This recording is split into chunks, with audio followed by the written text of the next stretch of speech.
Fellow YouTubers, vanners, truckers, Jim's Hot Rods and Beyond. I know what you're thinking. Oh, here comes this asshole. Another fucking video. Here we go. Got the body back off of the frame. Let's step back and take a look at this. Beautiful. Okay, this is what's going on. I have to get a Chevy transmission fork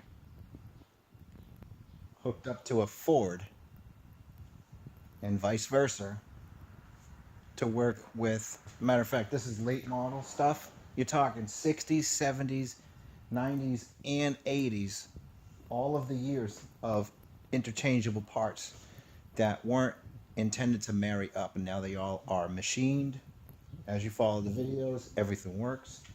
So here we go. I have to get a 65 to 68 Chevy throw-up bearing fork to work with a 73 Saginaw to work simultaneously with a 48 to 50 Ford clutch assembly.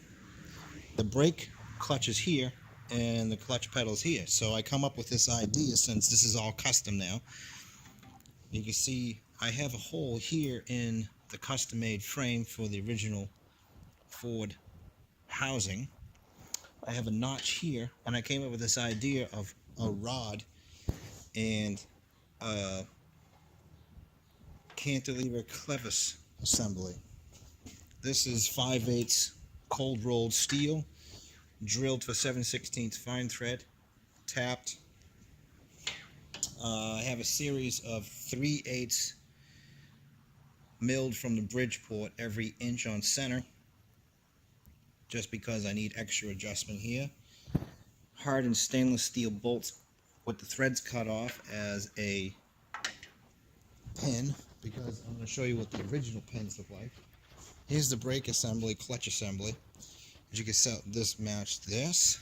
Okay, I had to modify both pedals. I not only cut an inch out of each one, welded them back on, and then plated them on it so it's bulletproof again, because this is forged steel, so you don't want it breaking.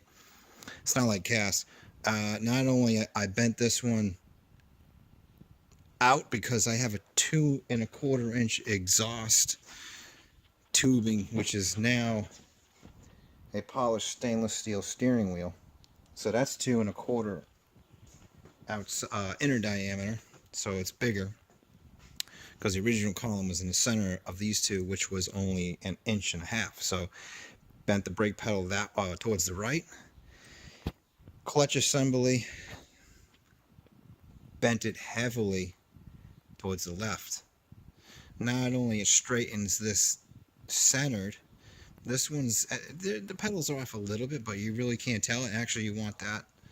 Not only I bent it to the left, but I also bent it in, bringing this, and you can see it, bringing this even with that. So this is pretty much the center of the knuckle on the other one. Right now I have a piece of plate holding the two together with clamps, because that's where the bump stops go. I had to remachine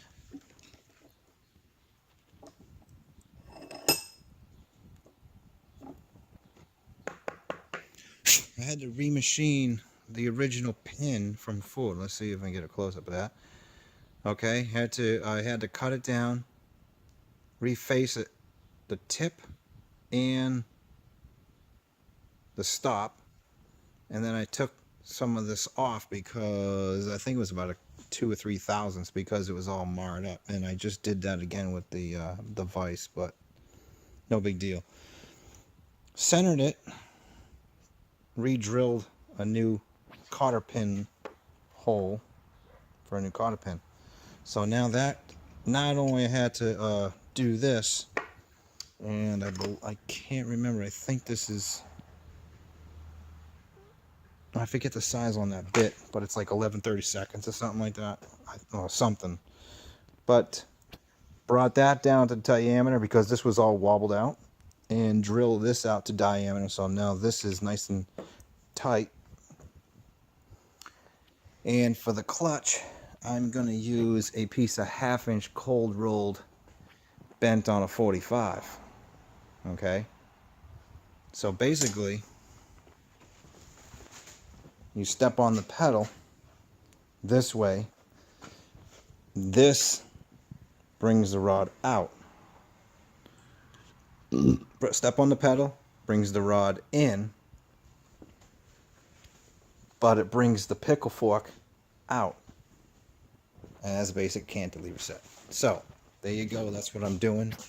49 Ford truck, and you can see my relief holes for the clutch and brake. There is my tube for the steering column, which I have to cut down, and I just have to fix the top of the roof still. But this is the last time the body comes off the truck.